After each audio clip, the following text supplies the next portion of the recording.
আলহামদুলিল্লাহ, আজকের আকাশ উজ্জ্বল, পরিষ্কার এবং হালকা নীল রঙে দেখা যায়। পুরো পরিবেশ সুন্দর ও আকর্ষণীয়। আমাদের প্রকৃতিকে আপন মনে বিলিয়ে দেয় এর সৌন্দর্য। হ্যালো এভরিওয়ান, আসসালামু আলাইকুম।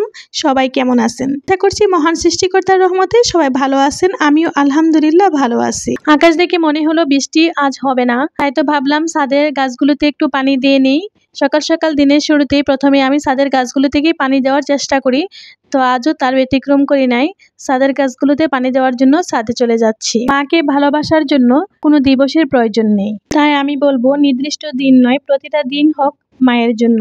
শারীরিকভাবে উপস্থিতি দ্বারা না হোক, অন্তরের নিখাদ ভালোবাসা দ্বারা। জানি মায়ের ঋণ কখনো শোধ করা যায় না, অন্তত সারা বছর তার মুখে হাসি ফোটানোর চেষ্টা তো করতে পারি।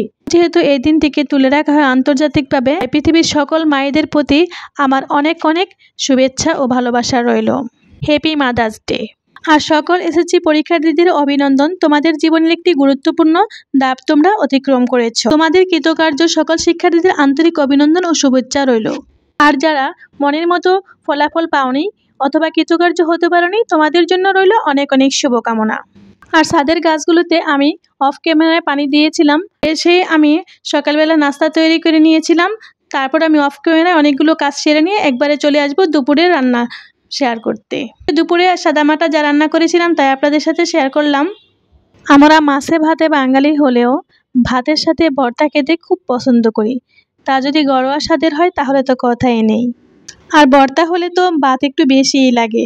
ভর্তা জিনিসটার স্বাদ আসলে অতুলনীয়। যাই হোক, রান্না শেষে আমি আবার একটু দুধ জাল করে নিয়েছিলাম। ভাবলাম একটু টক দই তৈরি করা যাক। দুধ জাল করে এখন ঠান্ডা করে নিয়েছি কুসুম গরম।